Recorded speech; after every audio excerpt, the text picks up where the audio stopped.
Welcome to the Alison Howard podcast, where high-achieving women elevate their identity, expand what's possible, and create a life of true abundance. I'm Alison Howard. Let's dive in. Welcome back to the podcast, or if you're watching me on YouTube, hi, I'm Alison Howard, and today I want to talk to you about something that I think has the potential to completely change the way that you move through your day, through all of your days, and ultimately the way that you experience your life. And over the past few years, there has been a lot of conversations online about concepts like manifestation and positive thinking and lucky girl syndrome and creating your reality. And I think some of it is helpful. I think some of it is oversimplified. And in some of it, I think leaves people feeling either skeptical or discouraged because it sounds as though they're supposed to be able to think a happy thought and instantly transform their lives. And that is not what I believe, and it's certainly not what I teach. What I do believe is that God has given every one of us more influence over the quality of our lives than we often realize.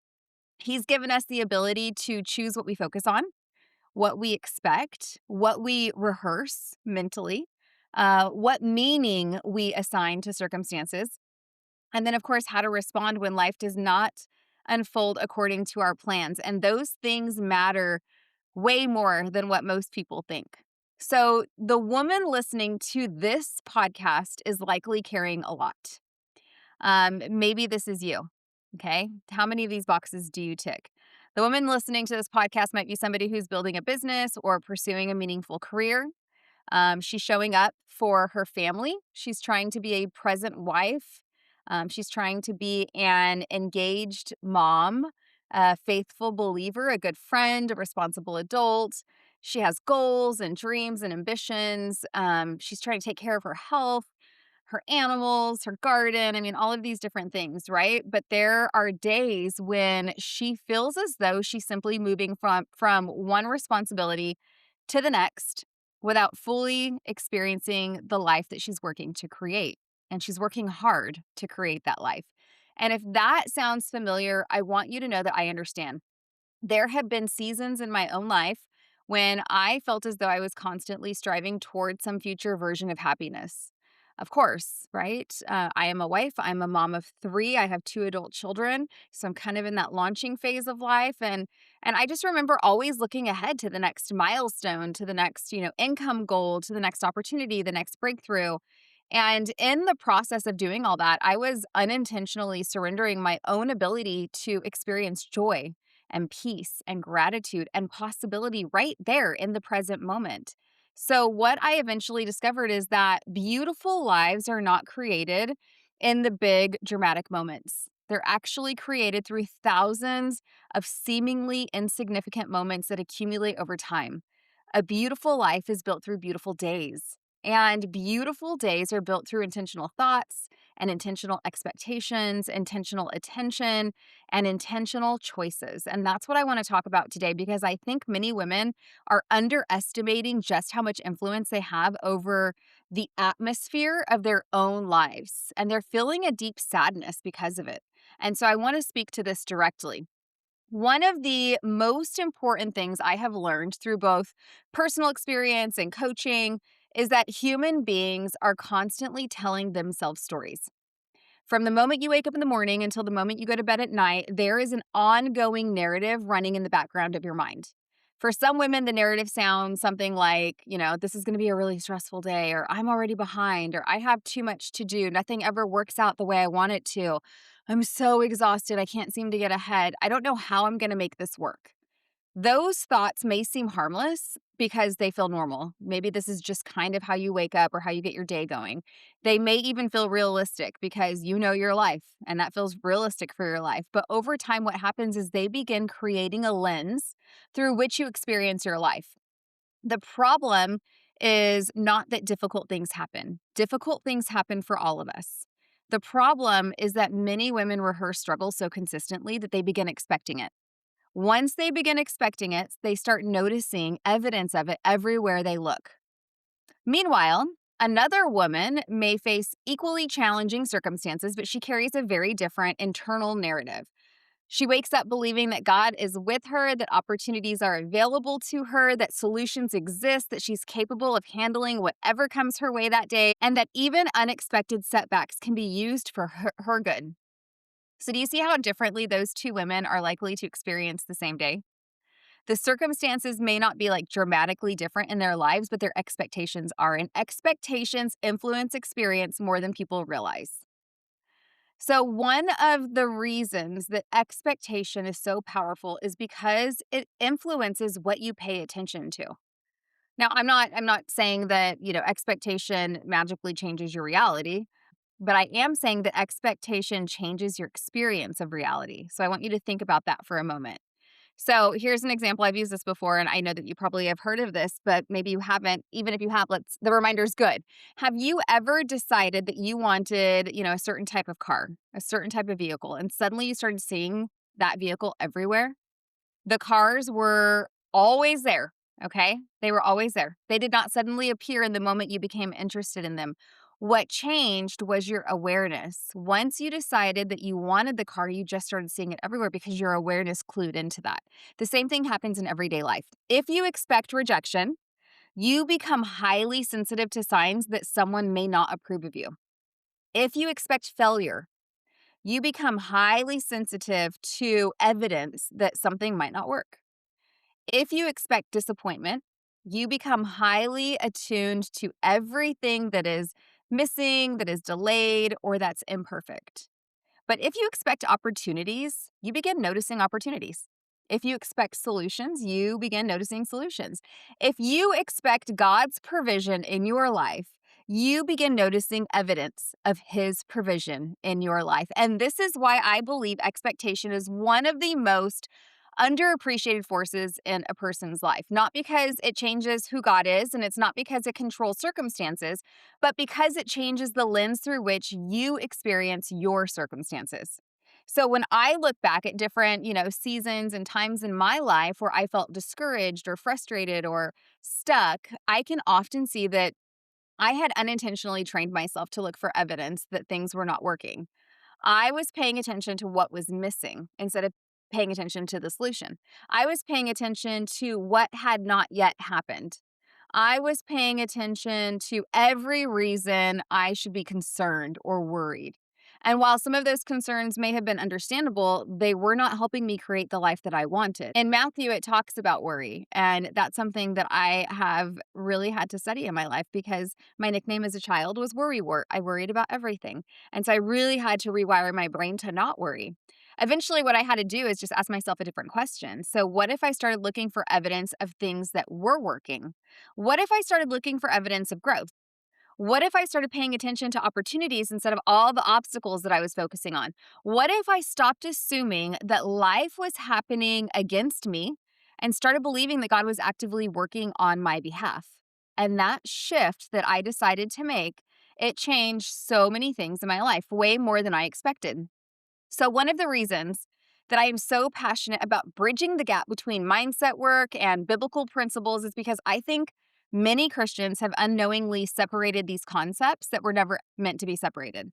So, when people hear words like manifestation or expectation or imagination or vision or possibility, they often become uncomfortable because they assume that these ideas belong exclusively to the self-help world. But when I read scripture, I see expectation everywhere. In Hebrews 11:1, it tells us that faith is the substance of things hoped for and the evidence of things not seen.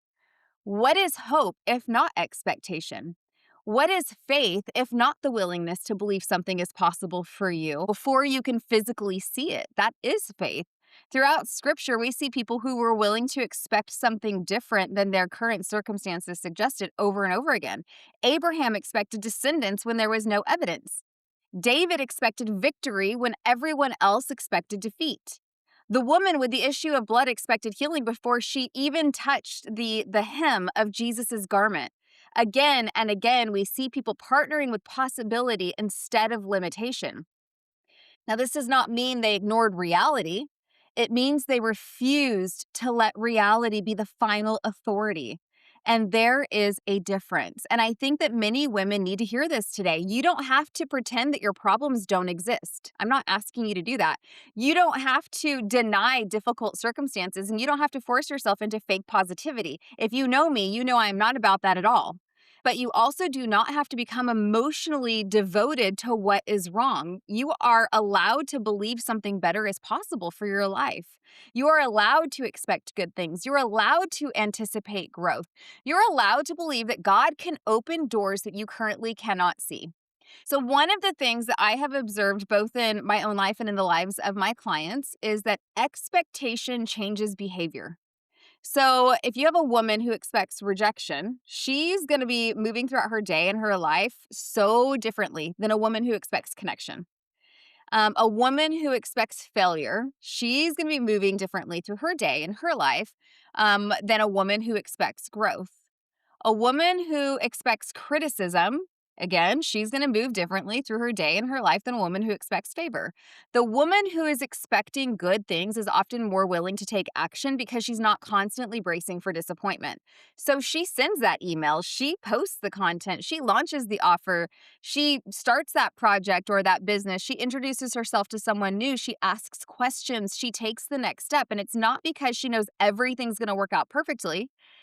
It's because she is no longer living in constant anticipation of things going wrong. And I think many women underestimate how much energy they actually spend mentally and emotionally and otherwise preparing for disappointment. So they're constantly rehearsing what they don't want. They're thinking about it. They're ruminating. They're imagining negative outcomes. They're anticipating problems before any problems actually exist. Then they wonder why they feel anxious, overwhelmed, and exhausted. Well, of course they do. They've been carrying the emotional weight of problems that haven't even happened. One of the most powerful shifts a woman can make is deciding that she's no longer going to spend her days rehearsing disaster. Instead, she's going to rehearse possibility. She's going to rehearse blessing. So I want to make this really practical, okay? Imagine two women. Both are wives, both are mothers, both are building businesses, both love Jesus, both have similar responsibilities throughout their day, both encounter challenges throughout the day. Okay? The first woman wakes up and immediately checks her phone. Before she's even gotten out of bed, she has consumed stress and comparison and bad news and other people's priorities. By the time she starts her day, she already feels behind. So throughout the day, she continues reinforcing that feeling. Every inconvenience becomes evidence that life is hard. Every delay becomes evidence that things are not working out for her. Every challenge becomes proof that she's overwhelmed. The second woman experiences many of the same circumstances, but she begins her day differently. So before she reaches for her phone, she takes a moment to connect with God. She reminds herself that this is the day that the Lord has made. I will rejoice and be glad in it. She reminds herself that today is a gift. She asks herself what she would love to experience today. She's expecting opportunities. She's expecting guidance. She's expecting favor. When challenges arise, she does not pretend that they are enjoyable. She just refuses to let them define the entire day. She's just not going to put her focus there. By the end of the day, these women have not necessarily lived completely different lives, but they have had very different experiences. And if they continue living that way for years, their lives are going to look very different as well. Because days become weeks, and weeks become years, and years become lives. Now, I want to leave you with something practical because I never want these like conversations or me sharing with you to sound, theoretical. The first thing I would encourage you to do is become intentional about the first few minutes of your day. This is a game changer. And I know the majority of women, because I work with so many, this is not something they're prioritizing. And once they do, it changes the trajectory of their day. Be really intentional about the first few minutes of your day. Before you consume the world's agenda, spend a few minutes reconnecting with your own. Spend time with God. Spend time in gratitude. Spend time setting your focus for the day. The second thing that I would encourage you to do is ask yourself a simple question. What would I love today? Not what am I afraid of or what could go wrong or what problems need solving in my life right now, but what would I genuinely love to happen today? Would you love a meaningful connection today? Would you love an unexpected opportunity? Would you love a peaceful, restful afternoon? Would you love to feel connected to your family? Would you love to sign a new client? Give your attention somewhere useful. The third thing I would encourage you to do is start noticing evidence that good things are already happening all around you all the time. This sounds so simple, but it's so powerful. Your brain is constantly gathering evidence. Make sure you're helping it collect evidence that supports possibility and growth and provision and abundance and God's goodness in your life. Finally, stop treating every difficult moment as though it has the authority to define your day. A difficult moment is just a moment. Something I say to my kids all the time is, hey, if this isn't going to matter in 5 years, maybe don't spend more than 5 minutes on it. We have difficult moments that maybe require sometimes a little bit more than 5 minutes, but we're not going to lose sleep over it, right? Okay, so difficult moments don't have to become your identity. They don't have to become a part of your story all the time. It does not have to become a forecast for your future, all right? So before we close, I want to leave you with a few takeaways. First, your expectations shape your experience more than you realize. Your life is moving in the direction of your most dominant thoughts. The way you anticipate life affects the way that you perceive it. The way you anticipate life affects the way you perceive it, and it affects the way you respond to it, and it affects the way that you ultimately participate in it. Okay?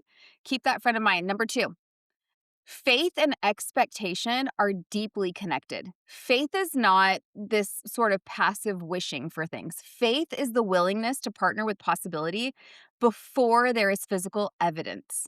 That is what faith is. And as a believer, we should all be faith focused. We should all be partnering with possibility before there's any physical evidence. Third, you have more influence over the quality of your day than you may have been giving yourself credit for. You can absolutely influence your focus, your attention, your response, your attitude, all of those things. Okay, the fourth thing, beautiful lives are built through beautiful days. The life you desire is not created in one like massive breakthrough. It's created through thousands of intentional moments. Just be present. Be aware throughout your day. If you're not feeling good emotionally, it's usually because you're thinking thoughts that are creating those emotions. And finally, stop preparing for disappointment and start preparing for possibility. Start preparing for opportunity and everything that's good and exciting. You may be surprised how differently you move through life when you stop expecting everything to go wrong. So, if this episode resonated with you and you know that you're ready to become more intentional about the life that you're creating, I want to personally invite you into the Inner Shift Society. This is my private community. We go much deeper into these conversations around identity and self-concept, around mindset and faith, around how to subconsciously rewire your brain, how to embrace abundance and business growth, income growth, becoming the woman that you know God created you to be. Because the truth is that transformation rarely happens through information alone. We are consuming so much information every day. Transformation, real transformation happens through repetition, through reinforcement, and through community, people who are doing the same work alongside you. So if you're looking for deeper, more personalized support, this is also the exact type of work that I do with my private coaching clients. Together, we uncover patterns and beliefs and habits that may be holding you back and begin creating a new way of thinking, believing, and living that is personalized to you. So, whether you join us inside the community or you want to work with me more closely one on one, I want you to know that the life you desire is not nearly as far away as it feels. So, tomorrow morning, okay? Message me and tell me how this goes for you. Tomorrow morning, before the world tells you what kind of day you're going to have, decide what kind of day you would love to create. Choose what you're going to focus on. Choose what you are going to expect. Choose what you're going to rehearse mentally. And choose what kind of woman you want to be, because while you can't control everything and every circumstance that enters your life, you do have far more influence over your experience than you may have been led to believe. So, now, as I say every week, go and be the woman that your future is waiting on. Thank you so much for spending some time with me today. I will see you all next week. Be blessed.